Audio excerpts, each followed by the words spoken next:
Okay, so this is David Blight from Yale, and he's talking about the assault on education and how these guys are experts, and they need to engage with the people that are not experts, like all the rest of us that did not go to Yale University. Let's see what he has to say. He's talking about elitists, these are people that go to these Ivy League schools. They consider them to be super intelligent because they went there and they were told what to say. And they say what they were told what to say, or they become destroyed. It's become an echo chamber, and it is not a free, open place to discuss truth anymore. It's an echo chamber, and if you don't say what you're told to say, they will fail you. That's my opinion, Dr. Blight. And if you would like to, well, I know he wants to debate, so I take his offer. I agree with it, and I do want to debate.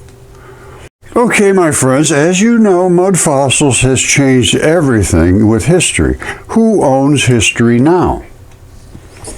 Okay, my friends, so I want to have a debate with Dr. Blight about our history, not just the ancient, not just our recent black history and how we oppressed black people, which absolutely no question, and the Native Americans and so forth. But it goes way back to the beginning of time. All of that is predicated on something. If you only understand today, you don't understand because you don't understand before. You have to understand before to understand after.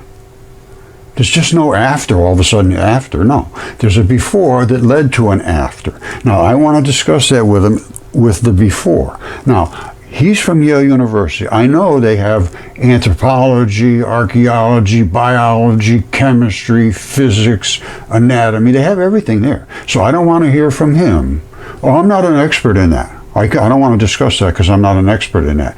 Get your people together and get your experts together. You want to fight back? You know, and it's just not a fight. This is a discussion. Let's work this out. This is something new. I know it was not expected. However, to have it go on for 10 years after showing you the evidence I'm going to show you, it's not a good thing. It's a very sheds a very bad light on academia.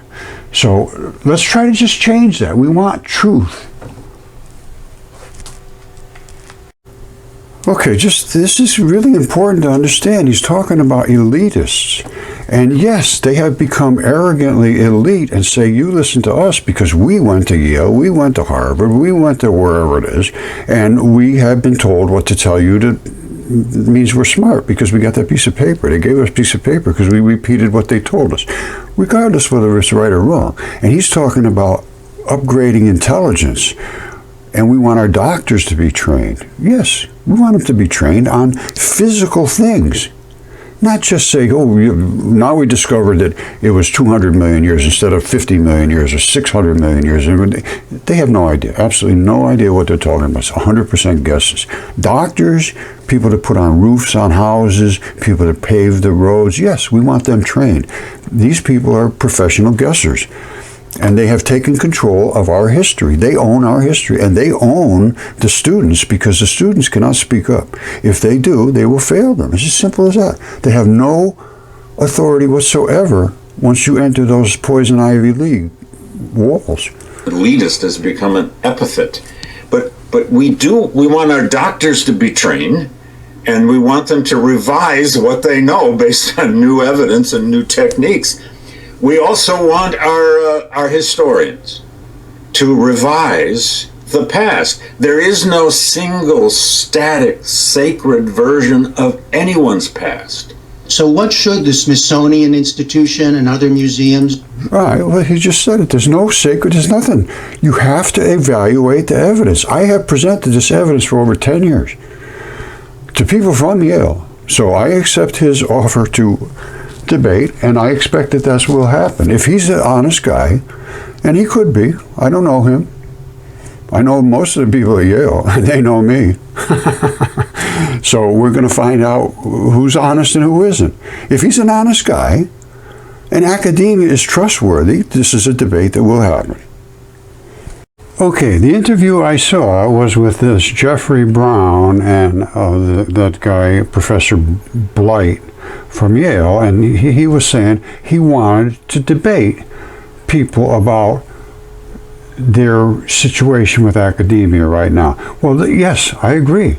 I want to debate, not necessarily with Black History Month and so forth, but I want to debate with history and the truth in history, and I have the truth. Now, I would think it would be incumbent on Jeffrey Brown to discuss this with me. I'm going to copy him and email him about this, but I am also going to accept Professor Blight's request for a debate, and I would like to have Jeffrey Brown moderate it so that we can discuss what's true and what's not true. Nobody owns history. It was all about who owns history.